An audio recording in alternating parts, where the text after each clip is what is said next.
प्रश्न भेद समाप्त झाला. जोपर्यंत जिवंत होता तोपर्यंत सगळे नियम होते. मृत्यू झाला, जीवन समाप्त झालं, आता काही उरलं नाही. ते पुण्यालाही मानत नाही, पुण्य आहे तर दाखवा, दाखवता येत नाही तर म्हणणार नाही. पापालाही मानत नाही, पाप आहे तर दाखवा. तर मग ते पुण्याला मानत नाही, पापालाही मानत नाही, आपल्यालाही मानत नाही. मग त्यांना जर कोणी प्रश्न केला की या शरीरात आत्मा राहतो का, मग तो आत्मा बाहेर पडला कसा दिसतो, कुठे गेला, दाखवू येते का, नाही. तर मग ते आत्म्यालाही मानत नाही. मग तो कर्माला मानत नाही, तो धर्मालाही मानत नाही, तो आत्म्यालाही मानत नाही, आत्म्याच्या पुनर्जन्माला सुद्धा मानत नाही. त्याची धारणा आहे की मृत्यू झाला, सगळं काही समाप्त झालं. अशा विचाराचं एक वर्ग आहे. आणि आपल्या एक मनात कदाचित तसा विचार येऊ शकतो, आलाही असेल, कसं वागू शकतं किंवा तसं स्वीकारलंही असेल आपण. एक विचाराची लोक अशी आहे, या विचाराची लोक संसारामध्ये आहेत लोक. आणि दुसरी विचाराची लोक अशी आहेत, जसं की हिंदू धर्म असेल, मुस्लिम धर्म असेल, ख्रिश्चन असेल, हे जे काही धर्म आहे त्या लोकांची धारणा आहे की या देहामध्ये आत्मा नावाची गोष्ट आहे. त्या लोकांना जर विचारलं की मृत्यूच्या नंतर काय होतं, मग ते सांगतात की या देहातून आत्मा बाहेर पडतो आणि त्याने जे काही आयुष्यात पुण्यात पाप केलं त्या पुण्यानुसार, त्या पापानुसार त्याला स्वर्ग आणि नरक मिळतो. पण तो आत्मा सुगतीला जातो, दुर्गतीला जातो. तो आत्मा अमर आहे, त्याला जाळता येत नाही, पुरता येत नाही, गाळता येत नाही, नष्ट करता येत नाही. जसं एखादा व्यक्ती भाड्याच्या घरामध्ये राहतो आणि एक दिवस ते घर सोडून जातो, तशा प्रकारे त्या आत्म्याने हे शरीर भाड्यासाठी घेतलं, भाड्याने घेतलं. या शहरात काही वर्ष राहिला, कोणी 10 वर्ष, कोणी 20 वर्ष, कोणी 40 वर्ष, कोणी 80 वर्ष. आणि भाड्याने घेतलेली वस्तू त्याप्रमाणे मनुष्य वापस देतो, तसं या देहाला त्याने वापस केलं आणि तो आत्मा आता पुढच्या देहामध्ये प्रवेश केलेला असेल. मग ते पुण्यालाही मानतात, पापालाही मानतात, आत्म्यालाही मानतात आणि आत्म्याच्या पुनर्जन्माला सुद्धा मानतात. तर मग भगवान तुम्ही या दोन विचारामधून कशाला मानता? उच्छेदवाद या तत्वाला मानता किंवा शाश्वतवाद या तत्वाला मानता? सगळं काय अस्तित्वात राहतं अशी धारणा तुमची आहे की सगळं काय नष्ट होतं अशी धारणा तुमची आहे? तर मग भगवान बुद्ध त्याला म्हणतात, या दोन्ही तत्वाला जसं तू समजतो तसं मी मानत नाही. काय म्हणतो भगवान? जसं तू समजतो तसं मी या दोन्ही तत्वाला मानतो. तर मग भगवान बुद्धांनी कार्मिक शक्ती, चेतना, बल, ऊर्जा, मन या गोष्टींना मान्यता दिली. बुद्ध म्हणतात आत्मा नाही, अनात्मवाद. दुःख आणि ते अनात्म हा 3 सिद्धांत प्रज्ञेचा आहे. त्यामध्ये हे अनात्म म्हणजे काय, आत्मा नावाची गोष्ट तर नाहीये, पण एक आत्म्याच्या जागी दुसरी गोष्ट आहे, म्हणजे काय, ऊर्जा. बुद्धांनी कशाला मान्यता दिली? ऊर्जेला. आणि त्या ऊर्जेचे एक विज्ञान आहे, ते बुद्धांनी स्वीकारलेलं आहे. पण त्या ऊर्जेचं विज्ञान समजण्यासाठी पण माणसाला खूप विपश्यना करावी लागते. प्रथम ध्यान, द्वितीय, चतुर्थ, पंचम ध्यान, रूप ध्यान, अरूप ध्यान, मग श्रोतापन्न, सफोदागामी, अनागामी, आरंभ, प्रत्यक्षबुद्ध, सम्यक्संबुद्ध, ही सगळी त्या ध्यानातल्या पदाची नाव आहे. जे जे ध्यान अवस्था प्राप्त झाली तशा तशा प्रकारे त्या माणसाला ती बुद्धी प्राप्त होते. सगळ्यांना धर्माची सारखी बुद्धी नसते. श्रोतापणाला वेगळी प्रज्ञा आहे, सफोदागामी व्यक्तीला वेगळी प्रज्ञा आहे, अनागामीला वेगळी प्रज्ञा आहे, प्रत्यक्षबुद्धाला वेगळी प्रज्ञा आहे, सम्यक्संबुद्धाला वेगळी प्रज्ञा आहे. परिपूर्ण प्रज्ञा फक्त एकाच व्यक्तीकडे म्हणजे भगवान बुद्धाकडे. आणि बाकीच्या लोकांना भगवान बुद्धांनी जे सांगितलं त्याच्यावरती श्रद्धा घेऊन काही गोष्टी स्वीकारायला लागतात. मग आता सगळ्यात पहिलं काय नष्ट होतं? नातं नष्ट होतं. काय नष्ट होते? नातं. आता ज्या व्यक्तीचा आपण हा कार्यक्रम करत आहोत तो व्यक्ती कुणाचा मुलगा होता, तो व्यक्ती कुणाचा भाऊ होता, त्या व्यक्तीचं कोणाशी मैत्रीचं नातं असेल, काहीतरी व्यक्तीचं ते नातं होतं. म्हणजे जन्माला आला तेव्हा कर्म जोडतो आणि मृत्यू कर्माला तोडतो. जोडण्याची आणि तोडण्याची प्रक्रिया म्हणजे जन्म आणि मृत्यू. जन्म म्हणजे काय? जोडण्याची प्रक्रिया, आणि मृत्यू म्हणजे काय? तोडण्याची प्रक्रिया. मग त्या व्यक्तीचं नातं नष्ट झालं, त्या नात्याचा तो व्यक्ती पुन्हा आपल्याला डोळ्याने दिसणार आता नाही या संसारात. नातं नष्ट झालं. मग तो व्यक्ती कोणत्या तत्वाने बनलेला आहे? 4 तत्वांनी बनलेला आहे. पृथ्वी तत्व, अग्नी तत्व, वायू तत्व, जल तत्व, 4 तत्व. आणि निसर्ग सुद्धा हे 4 तत्वच आहे. 4 तत्व निसर्गाचे. मृत्यू झाला, अंत्यसंस्कार विधी केला तर 4 तत्व नष्ट होत आहे, ते निसर्गात मिसळून जातात. म्हणजे ज्या 4 तत्वांनी शरीर बनलं ते 4 तत्व निसर्गामध्ये पुन्हा मिसळून गेले. आता त्या 4 तत्वाला कोणी चालवलं, कोणी जिवंत ठेवलं? आत्म्याने की प्राणशक्तीने? तर बुद्ध म्हणतात अनात्मवाद, म्हणजे आत्मा तर नाहीये, मग प्राणशक्ती आहे. तर मग ती प्राणशक्ती पण जी आहे ती स्थूल रूपात नाही, सूक्ष्म पद्धतीमध्ये आहे. एक व्हायब्रेशन आहे, ऊर्जा. प्राणशक्ती कशी आहे, एक ऊर्जेचा तो भाग आहे. तसं पोस्टमॉर्टम केल्यानंतर माणसाची किडनी कुठे आहे, हृदय कुठे आहे, रक्त कसं आहे, 32 प्रकारचे घटक दाखवू शकतो, रक्तवाहिन्या दाखवू शकतो, शरीरात जे जे दिसतं ते दाखवता येतं, पण त्या शरीराला दाबणारी जी ऊर्जा आहे अजूनही ते विज्ञान तिथपर्यंत पोहोचलेलं नाही की त्या विज्ञानाने ती ऊर्जा पकडली की ही ती ऊर्जा आहे. तर विज्ञान अनंत असतं आणि मनुष्य जिथपर्यंत पोहोचला त्याला वाटतं की तिथपर्यंत विज्ञान आहे, पण विज्ञानाने तो तिथपर्यंत पोहोचला, परिपूर्ण विज्ञान त्याने प्राप्त नाही केलं. आणि व्यवहारात आपण म्हणतो विज्ञानवादी धर्म आहे, विज्ञानवादी धर्म आहे, विज्ञानवादी धर्म आहे, पण विज्ञान अनंत आहे ना. आणि आपलं जे विज्ञान आहे जिथपर्यंत आपण पोहोचलो तिथपर्यंत आपली समज आहे. काय सांगावं की विज्ञान अनंत आहे. अजूनही काही प्रश्नांची उत्तरं आपल्याला समाधानकारक भेटेल किंवा नाही भेटणार, पण विज्ञान अनंत आहे. म्हणून जे पण आपण ऐकतो ना ते सगळं कम्प्लीट आहे असं म्हणून बघू नका. ते फक्त त्या माणसाने तिथपर्यंत बोली शकता गेली, तिथं समजून घेतलं, ते तत्व त्याने मांडले, ते सिद्ध केलं आणि ते आपण स्वीकारलं. तेच विज्ञान आपण समजतो. ऊर्जेचे विज्ञान वेगळं आहे, वस्तूचे विज्ञान वेगळं आहे. वस्तू जसं एक फूल आहे, हे फूल कोणत्या तत्वाने बनलं, तर आपण त्याला लॅबमध्ये घेऊन जाऊ शकतो, त्या फुलाचा अभ्यास करू शकतो, निरीक्षण करू शकतो, परीक्षण करू शकतो, ते कोणकोणते तत्व त्याच्यामध्ये आहे, त्याचा कलर कोणत्या तत्वामुळे बनतो, त्याचा अस्तित्व किती वेळ लागतो, हे सगळं अभ्यास करतो आपण. पण जी एनर्जी जी आहे ना, एनर्जी, फुलाचा गंध आहे तो कसा आहे, ते फुलाचा गंध कसा आहे याच्याकरता हाताचा वापर नाही करता येत. त्याच्याकरता काय करावं लागते, नाकाचा वापर करावा लागतो. कशाचा, नाकाचा, नाकानेच गंध घ्यावा लागेल. तिथे फूल त्याचा गंध कशा प्रकारचे होता, चांगला होता की वाईट होता, कसा गंध होता, गंध येण्यासाठी काय पाहिजे, नाकाचा आधार घ्यावा. त्याची ऊर्जा जी आहे ना त्या ऊर्जेचं विज्ञान वेगळं आहे, अदृश्य ऊर्जा, आणि त्याचे विज्ञान अनंत आहे. जेवढा स्थूल ऊर्जेचं विज्ञान आहे त्याच्यापेक्षा अनंत विज्ञान त्या ऊर्जेचं आहे की जी ऊर्जा डोळ्याने दिसत नाही. तर मग आता ही जी कार्मिक शक्ती आहे ही कार्मिक शक्ती व्हायब्रेशन आहे, एक ऊर्जा, आणि ती ऊर्जा पण नष्ट होत नाही, त्याची तरंगाला आकर्षित करते. तर मग अभिधम्म पिटकामध्ये 31 प्रकारच्या भूमीचं वर्णन केलं आहे. आता काही लोकांना त्या गोष्टी पडतात आणि काही लोकांना त्या गोष्टी नाही पडत. आता मी अगोदर सुरुवात करताना तुम्हाला अगोदरच मी सांगितलं होतं की हा जरी म्हणायचं असेल तरी बुद्धी पाहिजे, नाही जरी म्हणायचं असेल तरी बुद्धी पाहिजे. मनाला वाटतं म्हणा म्हटलं आणि मनाला वाटतं म्हणून नाही म्हटलं, एवढा सोपा विषय नाहीये. काही लोकांना संन्यास घेतल्यानंतर सगळं आवश्यक खर्च केल्यानंतरही त्या प्रश्नाची उत्तर नाही भेटली. साधारण लोकांना असं वाटतं की एका तासामध्ये सगळं जगाचं ज्ञान आपल्याला प्राप्त होईल आणि ते काही शक्य नाहीये. त्याच्याकरता खूप वेळ द्यावा लागतो, अभ्यास करावा लागतो आणि प्रज्ञा विकसित करावी लागते. तर मग जी ऊर्जा आहे ना ती ऊर्जा या संसारातून येऊन गेली आहे आणि ती कर्म ऊर्जाला पकडून असतात. मग काय सांगितलं गेलं, मनुष्य आयुष्यभर कर्म करतो. आताही आपण कर्म करत आहोत, इथून गेल्यानंतर कर्म करू. कर्म 3 प्रकारचे असतात, कुशल कर्म आहे, अकुशल कर्म आहे, अव्याकृत कर्म आहे. त्याला पुण्यपाप, अपुण्य, अपाप म्हणतात. म्हणजे एक निगेटिव्ह ऊर्जा आणि एक पॉझिटिव्ह ऊर्जा. तर आपले जे मन आहे, चित्त आहे, आपल्या शरीराची प्राणशक्ती आहे, ती ऊर्जेवर काम करते आणि चित्तामध्ये ऊर्जा बनते. मृत्यू झाला, कार्मिक शक्तीमध्ये जी ऊर्जा आहे त्या ऊर्जेला पकडून जे तरंग निर्माण होतात ते त्याचे कर्मयुगात धुवून पुढील तरंगाला कनेक्ट होतात आणि त्यानुसार त्याचा परत जन्म होतो. आणि त्या जन्माला म्हणतात प्रतिसंधी विज्ञान. कोणता शब्द आलेला आहे, प्रतिसंधी विज्ञान. म्हणजे मृत्यूच्या नंतर पुढे ते ऊर्जेला जोडण्याचं जे चित्त आहे ते प्रतिसंधी विज्ञान आहे आणि ते विज्ञान भगवान बुद्धांनी मान्य केलेलं आहे. आत्म्याचा पुनर्जन्म मान्य नाही केलेला, पण त्या ऊर्जेचा पुनर्जन्म मान्य केलेला आहे. आता तो व्यक्ती जो संसारात आपल्याशी नातं जोडून आला होता, तो जन्माला आला तर आपल्याशी नातं त्याने जोडलं आणि मृत्यूच्या वेळेला नातं तोडलं. तर मग भगवान बुद्धांनी एक साधना शिकवली. 1-2 मुद्दे घेणार आहे आणि समाप्त करणार आहे. तर भगवान बुद्धांनी एक साधना शिकवली, त्याला म्हणतात मरणानुस्मृती. बौद्ध धर्मामध्ये आनापान आणि विपश्यना या प्रमुख साधना आहेत, पण याला पकडून भरपूर अभ्यास आहे. 40 कर्मकांड आणि विपश्यनाचे 53 सब्जेक्ट म्हणजे 93 सब्जेक्ट हे आध्यात्मिक क्षेत्राचे अभ्यास करण्याचे विषय आहेत. तर त्याच्यामध्ये एक विषय कोणता आहे, मरणानुस्मृती. तर मरणानुस्मृतीची साधना आपण अनेक प्रकारची साधना ऐकली असेल, पण मृत्यूची साधना असते का, तर मृत्यूची पण साधना असते. 2 मुद्दे घेणार आहेत आणि समाप्त करणार आहे, थोडंसं लक्ष आपण द्या.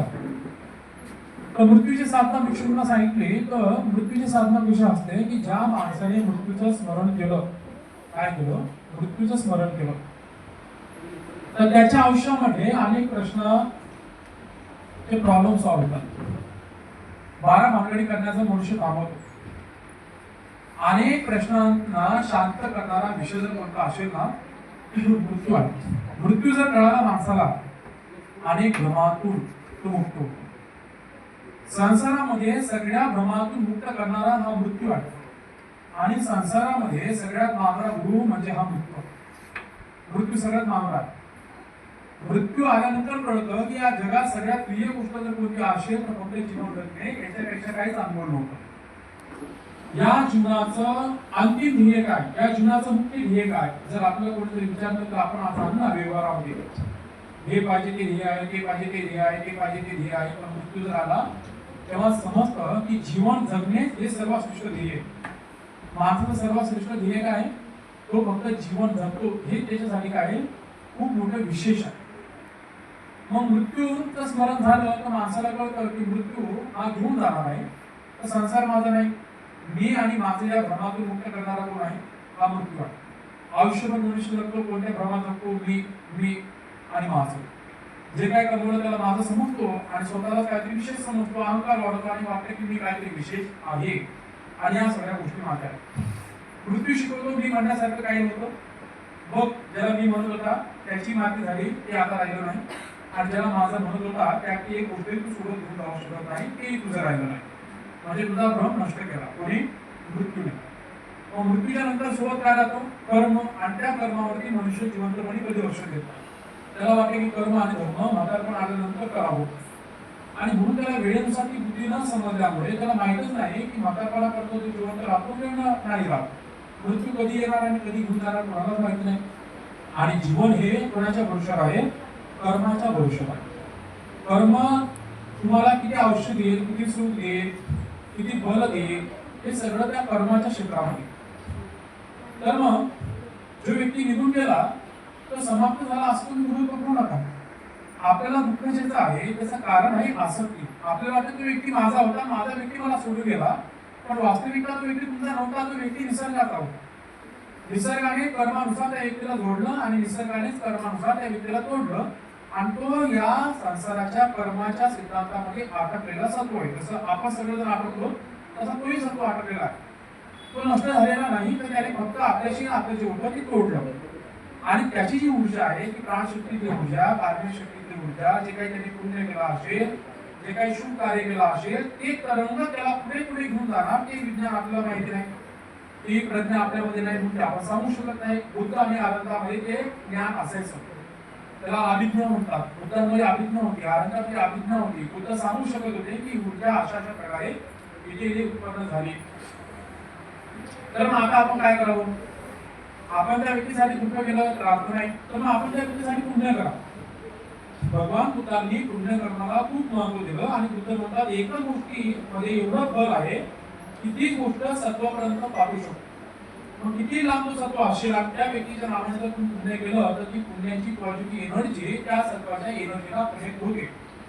त्या सत्वाला ती समजो किंवा न समजो आपल्यापर्यंत पण ती पुण्य येतं आणि पाप करण्याची ऊर्जा पण आपल्यापर्यंत येते. चित्तामध्ये पुण्य तयार झालं आणि पाप तयार झालं, त्याच्यानुसार सगळ्या सुख दुःखाचा अनुभव आपल्याला येतो. मग काय करायचं, त्या व्यक्तीच्या नावानं नेहमी नेहमी पुण्य करायचं. ध्यानाला बसा 10 मिनिटं रोज सकाळी, चिंतन मनन करा. त्या व्यक्तीने आयुष्य जन्माला आला, त्याच्या कर्मानुसार त्याला एवढं आयुष्य मिळालं आणि तो या संसारात उडून गेला. मी त्याच्यासाठी मंगल व्यक्ती करतो की त्या मंगल व्यक्तीच्या त्या पुण्यकर्माच्या बलाने त्याला कुठेतरी सुखती प्राप्त व्हावी, त्याच्यापेक्षा चांगल्या प्रकारे त्याचा जन्म व्हावा आणि तिथे त्याला चांगल्या प्रकारचं आयुष्य मिळावं आणि तिथे त्याला जीवन पूर्ण करावं. तर ही मंगल व्यक्तीची तरंग कधी निर्माण होती, तुमच्याकडे जर पुण्य असेल तर तुम्ही पुण्याला त्या मंगल व्यक्ती नाही लागत. जेवढं तुम्ही पुण्य केलं आणि मंगल व्यक्ती गेली ते तरंग पोहोचतात. म्हणून भगवान बुद्ध म्हणतात आसक्ती हे दुःखाचं कारण बनते, व्यक्ती बनत नाही. कारण व्यक्ती आपला नाहीच आहे, तो संसारात आहे. आपणही आपले नाहीच आहोत. मन आहे तेही आपल्या ताब्यात नाही, शरीर आहे तेही आपल्या ताब्यात. त्या शरीरावरती निसर्ग काम करत आहे, निसर्गाचे नियम लागले आहेत. पण भगवान बुद्धांनी काय सांगितलं, 2500 वर्षांपूर्वी भगवान म्हणतात जे काही दुःख आपल्या वाटेला येणार आहे, शेवटचा मुद्दा आहे, समाप्त करणार आहे. अजून 5-10 मिनिटाचा वेळ द्या. तर मग भगवान बुद्ध काय म्हणतात, जे काही दुःख येणार आहे ते याच्या आतमध्ये येणार आहे, याच्या बाहेर येणार नाही. आज हा थोडा परिवार त्यांच्या वाटेला दुःख आलं आणि आज आपण जे लोक बसतात आपल्याही वाटेला दुःख आहे. फक्त दुःखाचं रूप वेगळं आहे. त्यांच्या वाटेला दुःख वेगळं आणि आपल्या वाटेला दुःख वेगळं. दुःखातून मुक्त तेव्हा व्यक्ती बनतो जेव्हा तो व्यक्ती आनंद असतो. जोपर्यंत आनंद नाही तोपर्यंत दुःख त्याला भोगावं लागतं. तर भगवंत म्हणतात दुःख आहे त्याच्या पाठीमागे दुःख आरे सत्य. मग दुःख आरे सत्य दुःख काय म्हणतात? जन्म घेणे, म्हातारपण येणे, आजारपण येणे, मृत्यू येणे, प्रिय आजार, योगाप्रियाचा सहवास, इच्छा पूर्ण होणे, पाप पदार्थ, नाम रूप वेदना आणि संसार हे सगळं दुःखाचंच कारण आहे. याचा अर्थ मन आणि शरीर हे दुःखाचंच कारण आहे. त्याच्याकडे मन आहे ना, त्या मनात राग, द्वेष, मोह उत्पन्न होणार आणि म्हणून तो दुःखी होणार. शरीर आहे ना, शरीरात म्हातारपण येणार, आजारपण येणार, मृत्यू येणार, म्हणून तो दुःखी होणार. आणि मृत्यूची आणि बिमारीची रूप कोणालाच माहिती नाही. म्हातारपणाचा अंदाज पडतो की 60 वर्ष जगलो की म्हातारा होईल, 70 वर्ष जगलो की म्हातारा होईल. पण बिमारी आणि मृत्यूचा अंदाजच लावता येईल. या शरीरात बिमारी उत्पन्न होणार, कोणती होणार? सर्दी, ताप, खोकला, छोट्या मोठ्या बिमाऱ्या झाल्या. आता आपण सावरून होता, ब्लड कॅन्सर आहे, ब्रेन ट्यूमर आहे, किडनी आहे, हृदयाच्या मोठमोठ्या बिमाऱ्या आहेत. त्या उत्पन्न झाल्या तर काय करणार? आयुष्यभराचं धन त्या बिमाऱ्या खाऊन टाकतो. शरीरात बिमारी होणार हे सगळ्यांना माहिती आहे, पण कोणती बिमारी होणार कोणाला माहिती नाही. आणखी कोणत्या वयात होणार तेही माहिती नाही. आणि दुसरा आहे मृत्यू, त्याचाही अंदाज लावता येत नाही की कधी येणार मृत्यू. मृत्यू येणार, आईच्या गर्भाने मृत्यू घेऊन जातो. आईने जन्माला घातलं, 1 दिवसाचा बाळ आहे, तिथे त्या मृत्यूला तो मृत्यू घेऊन जातो. कोणाला बालपणात घेऊन जातो, जो आज प्रिय व्यक्ती आहे त्याला बालपणात घेऊन जा, कोणाला तरुणपणात, कोणाला आजारपणात, कोणाला 100 वर्ष जगतो, कोणाला 110 वर्ष शेवटी घेऊन जातो. तर मृत्यू नावाचा जो राजा आहे ना, त्या राजाच्या ताब्यामध्ये राहणारे आपण लोक आहेत, त्याच्या राज्यात राहणारे आपण लोक आहेत आणि तो सगळ्यांवरती देखरेख होत आहे. असा एखाद्या व्यक्ती विचार करत असेल की त्या मृत्यू नावाच्या राजाच्या तावडीतून सुटेल तर ते शक्य नाही. कारण शरीर हे त्यातून बनलेलं आहे आणि मग या शरीरात मृत्यू नसतो. पण भगवान उत्तर म्हणतात की मृत्यू कुठे आहे? दिसतो नाही दिसत, पण मृत्यू श्वासामध्ये आहे. श्वास घेतला आणि सोडला नाही त्या क्षणात मृत्यू, आणि बाहेर सोडलेला श्वास घेता आला नाही त्या क्षणात मृत्यू, कधीही मृत्यू येऊ शकतो. तर मग काय करावं? कोणाच्या गोष्टीवर जगावं? संसाराच्या गोष्टीवर जगता येत नाही. मृत्यू आला की संसार सोडून द्यावा लागेल. कोणाच्या गोष्टीवर जगावं? धनाच्या गोष्टीवर जगू शकत नाही. मृत्यू आला की धन सोडावं लागेल. मग या संसाराच्या कोणत्या गोष्टीच्या भरोशावर जगता येत नाही, कारण मृत्यू सगळ्यांना सोडावा लागतो. मग कोणाच्या भरोशावर जगायचं? कर्माच्या. कर्मच अशी गोष्ट आहे की त्याला सगळ्या धर्मात मान्यता दिली. सगळे म्हणतात काहीतरी चांगलं करा, चांगलं करा, पुण्य करा, पुण्य करा. पुण्य कधी माणसाला सोडत नाही. माणसाची सावली सोडेल मृत्यूच्या वेळेला, पण पुण्य सोडत नाही. आयुष्यभर सावली सोबत असते ना, घरी सावली दिसत नाही, पण पुण्य मेल्यानंतरही सोबत राहते. या सगळ्या धर्माच्या लोकांनी ते स्वीकारलं. सामान्य म्हणजे काय की पुण्याच्या भरोशावर पुण्य ठरवेल. त्या पुण्याची ताकद आहे की तुम्हाला किती आयुष्य द्यायचं, कशा प्रकारे मृत्यू द्यायचा, कशा प्रकारे सुख द्यायचं, दुःख द्यायचं, हे सगळं त्या कर्म सिद्धांताच्या आधारावरती चालतं. तर अशा प्रकारचे काही महत्वाचे काही गंभीर उद्देश आहेत. थोडक्यामध्ये काही गोष्टी सांगण्याचा प्रयत्न केला. आणि म्हणून गेलेल्या व्यक्तीबद्दल आपल्याला आता दुःख नाही करायचं, भगवान बुद्धांनी सांगितलं आहे. कारण दुःख, सगळ्यात मोठं दुःख जर कोणतं असेल तर प्रियाचा वियोग होणे हे खूप मोठं दुःख असतं. शारीरिक दुःख आणि मानसिक दुःख यांच्यामध्ये फरक असतो. मानसिक दुःखाची वेदना जी असते ती खूप खोल असते, ती कळत नाही माणसाला. काही लोकांच्या वाट्याला दुःखाचा खडा येतो तर काही लोकांच्या वाट्याला दुःखाचा ढोकर अंगावरती पडतो. पण या सगळ्या दुःखातून बाहेर काढण्याचा मार्ग जर असेल तो धम्म आहे. या धम्माने अंगुलीमालाला वाचवलं, या भगवान बुद्धाच्या धम्माने किसा गौतमीला वाचवलं, या धम्माने पटाचाराला वाचवलं. की अशी लोक वाचली की ज्या लोकांकडे जर धम्म जर नसता तर त्या लोकांनी आत्महत्या केल्या. पटाचाराचं दुःख किती भयानक होतं, किसा गौतमीचं दुःख होतं. अनाथपिंडकाचं इतिहासामध्ये नाव आहे. अनाथपिंड दानामध्ये आपलं अनाथपिंडकाला म्हटलं जातं. जेव्हा जेव्हा दानाचा विषय येईल त्या वेळेला अनाथपिंडकाचं नाव आवर्जून सांगितलं जाईल. पण एवढा पुण्यवान असूनही अनाथपिंड त्याची सुद्धा कन्या मृत्यूला प्राप्त झाली. तारुण्य अवस्थेमध्ये तिचा मृत्यू झाला आणि अनाथपिंडकाचा आपल्या मुलीमध्ये खूप जीव होता. पण काय झालं, त्याची मुलगी सुमना तिचा मृत्यूचा कालावधी जवळ आला आणि अनाथपिंड तिच्या बाजूला बसला आणि मग ती काय म्हणते अनाथपिंडकाला की बंधू चिंता करू नकोस, दुःख आणि ते अनात्म हा भगवान बुद्धाचा धम्म आहे. भगवंताने ते सत्य सांगितलं. सगळं काही उत्पन्न होते ते नष्ट होण्यासाठी उत्पन्न होते, अमर राहण्यासाठी नाही. आणि जे नष्ट होते ते दुःखाचंच कारण बनते, सुखाचं कारण बनत नाही. आणि ते का नष्ट होते, कारण त्याच्यात आत्मा नाही म्हणून ते परिवर्तनशील आहे. म्हणून दुःख आणि ते अनात्म हे सत्य आहे, तो धम्म आहे, त्याला स्वीकार. अशा प्रकारचा धम्म सांगत असताना तिने श्वास सोडला, तिचा मृत्यू झाला. अनाथपिंड गेला भगवान बुद्धाकडे आणि भगवंताला वंदन करून भगवंताला म्हणाला की भगवान आज मला खूप दुःख वाटत आहे. भगवंत म्हणाले दुःख वाटत आहे काय कारण? भगवान माझ्यासोबत असं घडलं. भगवान परिचित ज्ञानी, त्यांच्यात काही अभिज्ञा होत्या, काही शक्ती होत्या. बुद्धांनी जाणलं आणि त्याला सांगितलं की अनाथपिंड दुःख करू नकोस. तुझी मुलगी जी आहे तिचा मृत्यू जो आहे तो सुखद मृत्यू आहे, दुःखद मृत्यू नाही. दोन प्रकारचा मृत्यू असतो, सुखद आणि दुःखद. आता व्यक्ती मरणाला प्राप्त झाला तर आपल्याला ते दुःख वाटेल, पण बोधिसत्वाचा मृत्यू दुःखद नसतो, भगवान बुद्धाचा मृत्यू दुःखद नसतो, अनंताचा मृत्यू दुःखद नसतो. या लोकांचा मृत्यू सुखद सांगितला गेला आहे. तर तो व्यक्तीचा मृत्यू सुखद आहे का दुःखद आहे ती आपल्याला ती शक्ती नाही, म्हणून आपण सांगू नाही शकतो. तर मग भगवंत काय म्हणतात, तिचा मृत्यू जो आहे ना तो सुखद झालेला आहे. भगवान मला दुःख याचं वाटतं की माझ्या मृत्यूचा म्हणजे माझ्या मुलीचा मृत्यू झाला त्याचं दुःख मला कमी, आणि जास्त दुःख याचं आलं की मरताना ती पागल अवस्थेमध्ये मरणाला प्राप्त झाली. कारण मी तिचा वडील आहे, पिता आहे, आणि मला पिता न म्हणता ती बंधू बंधू म्हणत होती. बंधू चिंता करू नकोस, बंधू चिंता करू नकोस. पण भगवान तिथे तिचा वडील आहे, तिचा पिता आहे. भगवान माझी मुलगी मरताना पागल अवस्थेमध्ये मरणाला प्राप्त झाली, त्याचं दुःख मला त्रास दिला. तर मग बुद्ध काय म्हणतात त्याला बुद्ध म्हणतात अरे तसं नाही. भगवान म्हणतात अनाथपिंड तू साधनेमध्ये श्रोता पण नाही, आणि तुझी मुलगी साधनेमध्ये सकुदागामी. 4 अवस्था असतात, श्रोतापन्न, सकुदागामी, अनागामी, अनंत. तुझी अवस्था पहिली आहे आणि तिची अवस्था दुसरी आहे. मृत्यूच्या वेळेला तिने तुला काय सांगितलं? धम्म सांगितलं. तर धम्म सांगत असताना नातं सुद्धा तिने धम्माचं जोडलं. संसारिक नातं तुझ्याशी जोडलं नाही.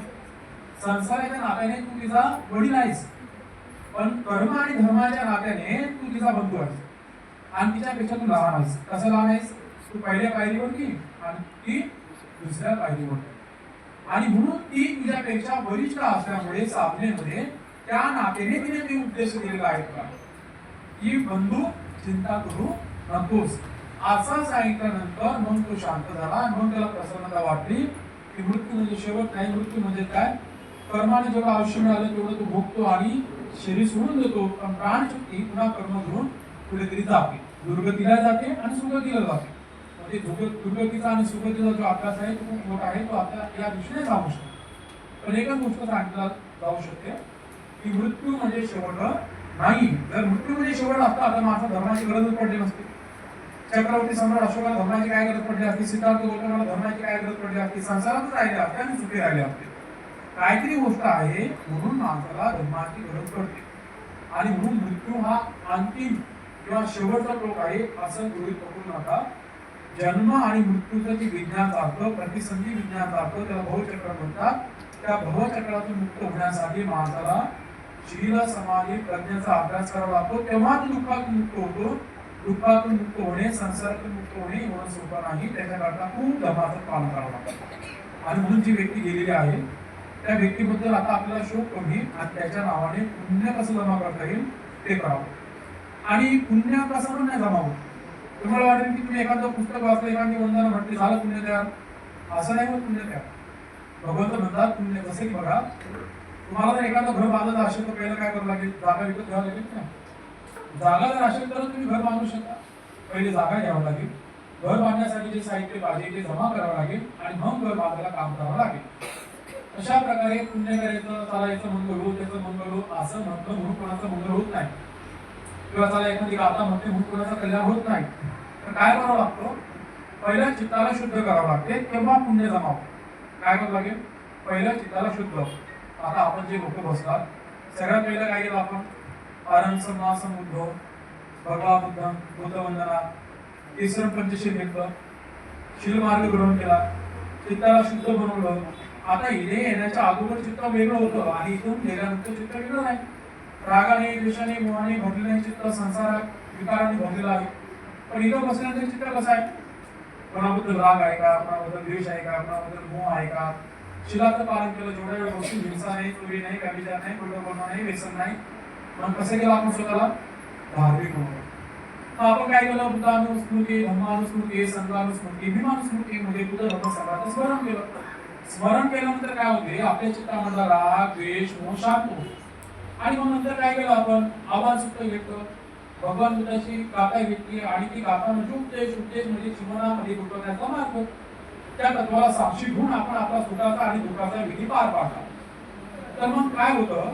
चित्त शांत होते आणि विकारातून मुक्त होते, तेव्हा पुण्य तयार होते आणि मग ते पुण्य मंगल नेत्री करून त्या व्यक्तीला प्राप्त होते. समजा तुम्ही रागात भरला, त्याचा मंगल नेत्री करतो तरी होणार नाही, द्वेष असेल तरी होणार नाही, मोह असेल तरी होणार नाही. पहिलं चित्ताला काय करावं लागेल? शांत करावं लागेल. राग, द्वेष, मोह दाबावं लागेल किंवा नष्ट करावं लागेल. आता हे जेवढे लोक आपण संसार लोक पुढे सुखात जातो, दुःखात जातो ना, तर भरपूर लोक कुठे तिथे वेळ घालवतात पण तिथे काही देत नाही. आपण पुढे जातो ना तर काहीतरी देण्यासाठी गेलो पाहिजे. काय देण्यासाठी गेलो पाहिजे? आपल्याकडे असलेलं पुण्य देण्यासाठी गेलो पाहिजे. सुखात जरी गेलो ना आपण कोणाच्या दारामध्ये, त्याला आशीर्वाद देण्यासाठी गेलो पाहिजे आणि दुःखामध्ये पण आधार देण्यासाठी गेलो पाहिजे. आता आपण हे जे काही लोक चर्चा करतात, काही लोक गोंधळ करतात, काही महत्वाचे विषय नसतात, काहीच महत्वाचे विषय नसतात. फक्त चुमून काय होते? कारण धर्म माहिती होते. कारण त्यांना माहितीच नाही की धर्माची व्हॅल्यू काय. त्यांना वाटते की विधीसाठी धर्म आहे, आले बोधाचार्य, आले भिक्षू, केला विधी आणि झालं, असं ते नाही. तर काय आहे? तुम्हाला जिथे जायचं असेल तिथे तुम्हाला तुमचे पुण्यकर्म देता आले पाहिजे, आशीर्वाद देता आला पाहिजे, तर त्याचा तुम्हालाही लाभ होतो आणि दुसऱ्यालाही लाभ होतो. धम्म खूप श्रेष्ठ आहे. बाबासाहेबांच्या पुण्याने तो आपल्याला प्राप्त झाला. पण धारण करायचं धर्माची चव अजूनही काही लोकांना समजली नाही. ज्यांना समजली तेव्हा त्यांना कळतं की जिवंतपणे बाबासाहेबांनी आपल्याला अमृत दिलेला आहे आणि हा धर्म आहे की तो दुःखही नष्ट करेल, सुखही देईल, सुखतीचाही मार्ग दाखवेल आणि कितीही मोठं भयंकर दुःख असो त्या दुःखातूनही बाहेर काढेल. म्हणून तुम्ही बुद्धाच्या, धर्माच्या आणि संघाच्या या 3 रत्नाच्या आधारावरती जीवन जगा आणि या दुःखातून बाहेर पडा. तुमचं जे दुःख आहे त्या दुःखाची वेदना कमी हो आणि आपण आज जे काही पुण्य केलेलं आहे ते पुण्य करणं आपण त्या कालकृती व्यक्तीच्या नावाने आपण ते वाटूया. त्याच्यासाठी आपण मंगल व्यक्त करूया.